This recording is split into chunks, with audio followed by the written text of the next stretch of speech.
Good morning বন্ধুরা, সবাইকে welcome আমার নতুন আরও একটি ভিডিওতে। আশা করছি সকলে ভালো আছো, সুস্থ আছো। তো চলো, তোমাদেরকে সঙ্গে নিয়ে শুরু করে দিলাম আরও একটি নতুন দিনের ভিডিও। তো ক্যামেরার সামনে এরকমভাবে আসতে আমি একদমই চাইনি।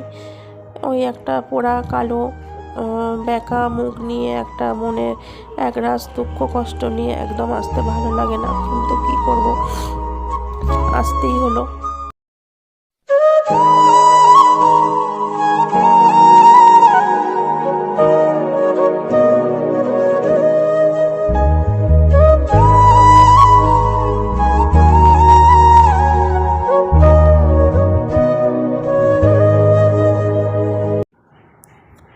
সকাল থেকে উঠতে পারিনি, তাই কিছু খাওয়া দাওয়াও হয়নি।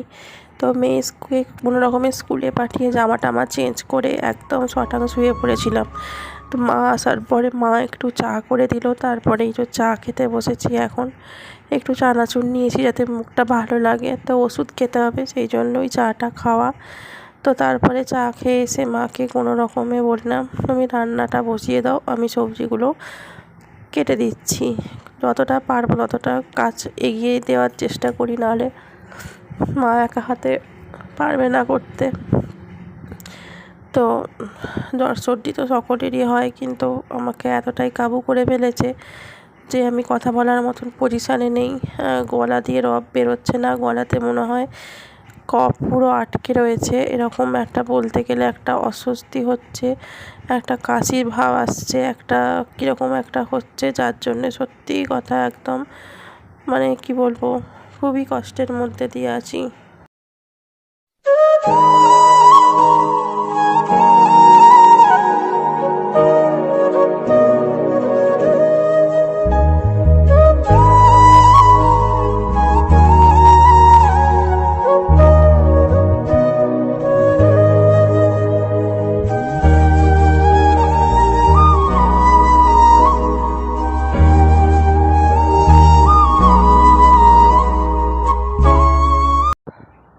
তো দুপুরবেলা রান্না হবে আজকে, ঢ্যাঁড়সটা জলে ভিজিয়ে দিলাম। তো মা বলল যে কি রান্না হবে, আমি বললাম নিম পাতা ছিল।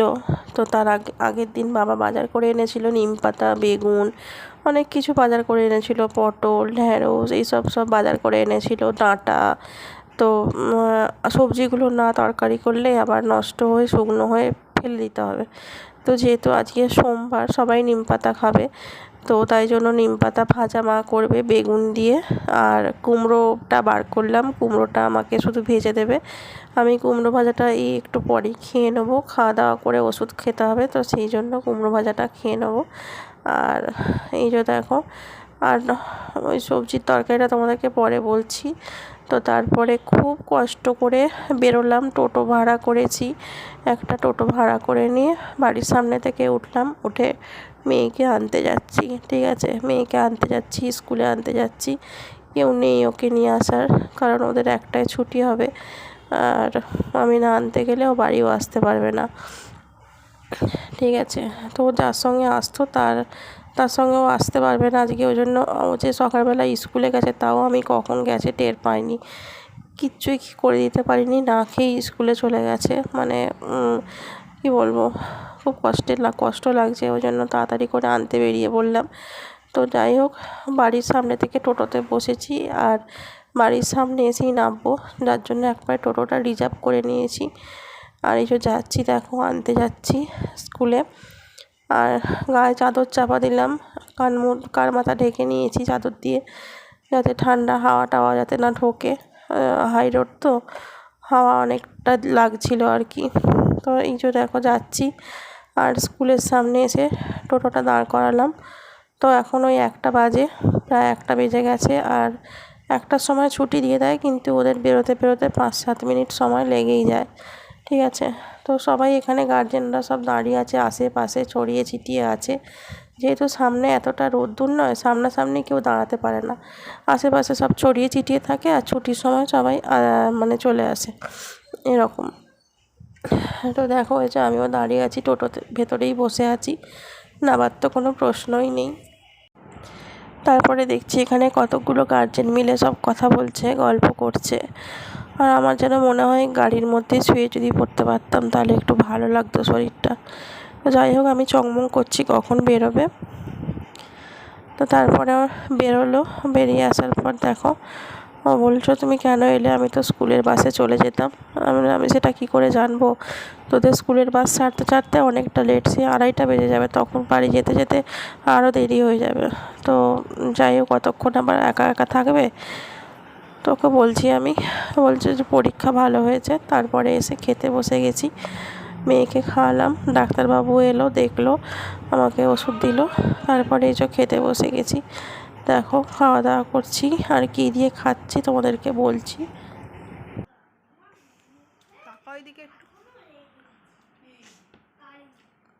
বলো হ্যালো বন্ধুরা।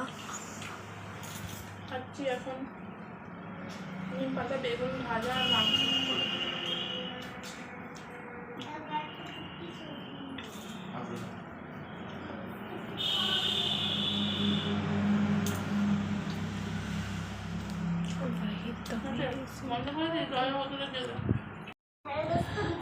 তো খাওয়া দাওয়ার পর শুয়ে পড়েছিলাম। তো শুয়ে পড়ার পর শরীরটা আরও খারাপ হয়ে গিয়েছিল বিকেলের দিকে, মানে এত খারাপ হয়ে গিয়েছিল না আমার, মানে আর ওঠার মতো ক্ষমতাই আমার ছিল না। তো তারপরে বুঝতে পারছিলাম না, আমার মেয়ে বলছে তুমি ডেঙ্গু টেস্ট করিয়ে নাও। তারপরে বলছে এখন সবাই ডেঙ্গু হচ্ছে, হচ্ছে সে হচ্ছে, ও আমাকে বলছে। তো যাই হোক, আমি তারপরে অনেকটা পরে শুয়ে শুয়ে মেয়ে পড়তে বসে গেল সন্ধে দিয়ে। মাও আসেনি এখনও, মা বাড়ি গেছে। তো আমি একটু চা খাওয়ার জন্য অস্থির হচ্ছিলাম যে চা খাবো, ওষুধ খেতে হবে। তো ওই জন্য মা এলো। তারপর মা মা চা করলো, আমার মেয়ে চা করলো, দুজনে মিলে একসঙ্গে চা করলো। তারপরে এই যে চা খেতে বসেছি, আর এক প্যাকেট বিস্কুট নিয়ে বসলাম। ওই বিস্কুটটা খেয়ে ওষুধগুলো খাবো, তারপরে চা খাবো। তারপরে যদি শরীর দেয় উঠবো, না হলে হয়তো আমাকে এখানেই শুয়ে পড়তে হবে। তো চলো বিস্কুটটা খেয়ে ওষুধটাকে খাই, তারপরে দেখছি কি করি।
তো বন্ধুরা দেখো, বিস্কুটটা কোনো রকমে খেয়ে নিলাম, খেয়ে উঠে বসে ওই ওষুধটা খাচ্ছি।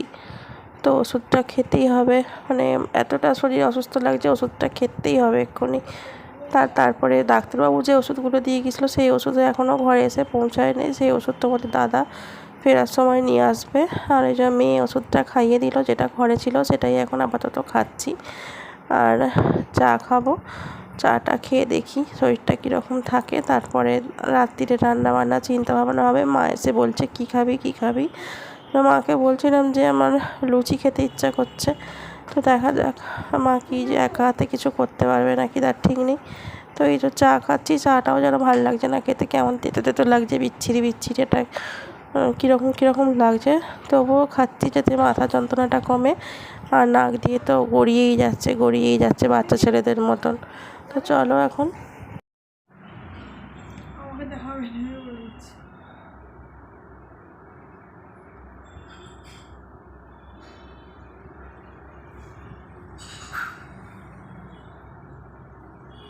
এবার ডেঙ্গু টেস্টটা করে নাও মা।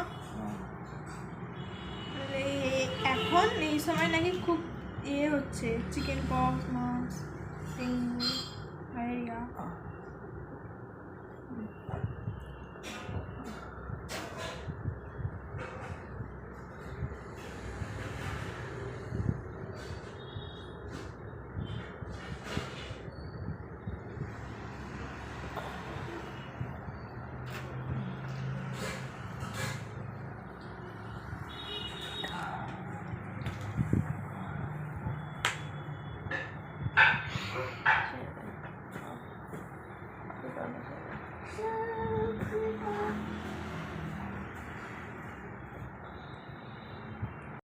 হ্যালো বন্ধুরা, তো এখন বাজে রাত্রি 10টা 15। আমাদের খাওয়া দাওয়া সব কিছু কমপ্লিট হয়ে গেছে। শুধু আমার বড় মেয়ে খায়নি, বাদ বাকি সবার খাওয়া দাওয়া কমপ্লিট হয়ে গেছে। মা রান্না বান্না করলো, আমরা খাওয়া দাওয়া করলাম। মা বলছিল কী খাবি, মাকে বললাম লুচি করতে। লুচি, আলু ভাজা আর বেগুন ভাজা করেছিল। আর বাবা ভাত খেলো, তোমাদের দাদা ভাত খেলো মাছ দিয়ে। ওদের ভাত, মাছ, ডাল, তরকারি সব ওবেলা রান্না করা ছিল, সেগুলো মা গরম করে দিল। ওরা এবেলা খেয়ে নিল। আর আমি, আমার মা, আমার 2 মেয়ে হচ্ছে যে লুচি, আলু ভাজা আর বেগুন ভাজা। তো বড় মেয়ে এখনও খায়নি। বড় মেয়ের খাবারটা চাপা দেওয়া হয়ে রয়েছে, পড়ছে ওপরে। ওর খাবারটা ওই যে ওই তোমার কোথায় দেখায়, ওই যে ওই টেবিলের এই চেয়ারের ওপরে চাপা দিয়ে রাখা আছে। আর এইখানেও খেলাধুলা করছে এখনো, এই যে ক্লে দিয়ে কী সব খেলছে। আর আমি এই যে খাওয়া দাওয়ার পর ওষুধ খেলাম। ডাক্তারবাবু দুপুরবেলা এসেছিলেন, তখন মেয়েকে যখন স্কুল থেকে নিয়ে আসার একটুখানিটা পরে এসেছিলেন, দেখে ওষুধ দিয়ে গেছিলেন। তো এই রাতে ওষুধ আনা হয়েছে, ওষুধ খেলাম একটা, ঠিক আছে। তো এখনও মানে উঠে যে বসে ওঠার মতন ক্ষমতাটুকু আমার নেই। এতটা শরীর দুর্বল করে দিয়েছে, মানে পুরো গাঁঠে গাঁঠে যন্ত্রণা হচ্ছে আমার, গাঁঠে গাঁঠে যন্ত্রণা, শিরায় শিরায় যন্ত্রণা। এখন যন্ত্রণা হচ্ছে শুধু হাতে, মাথায়, পায়ে, তারপরে হাঁটুতে, তারপরে আবার শিরদাঁড়ায়। যার কারণে আমি একদম বিছানা ছেড়ে উঠতে পারছি না। আর বিছানায় অনেকক্ষণ শুয়ে থাকলে নিজের ওপরে প্রচণ্ড রাগ ধরে যাচ্ছে। আমি কিচ্ছু মানে এত বেশিক্ষণ শুয়ে থাকতে আমার ভালো লাগে না। সকাল থেকে আজ একদম একটুকু উঠে বসতে পারিনি। কোনো রকমে মাকে যা দুপুরবেলা আনাজটা কেটে দিয়েছি, ব্যাস ওইটুকুই। আর একদম উঠতে পারিনি। তারপর মেয়েকে শুধু আনতে যেতে হবে বাধ্য হয়ে, নাহলে আসবে কী করে, তাই মরে মরে আনতে গেছি, একদম মরে যাওয়ার মতন হয়ে আনতে গেছি, ঠিক আছে। মানে জ্বর জ্বালা তো মানুষের হয়, এতটা কাবু করেছে ধারণার বাইরে, ঠিক আছে। কী ভাইরাস ঢুকে গেছে কে জানে, খুব কাবু করে ফেলেছে। তো যাই হোক, আশা করি কালকে এতটা অসুস্থতা থাকবো না, কারণ আজকে সব ওষুধপালা চালু হয়ে গেছে। দেখা যাক কী হয় কাল সকালে। তো বন্ধুরা, আজকের মতন ব্লগটা এখানে শেষ করে দিচ্ছি। তো তোমরা যদি ভালোবাসো পাশে থাকবে অবশ্যই। দেখা হচ্ছে আগামীকাল নতুন আরও একটি ভিডিওতে। ততক্ষণ সবাইকে গুড নাইট, টাটা।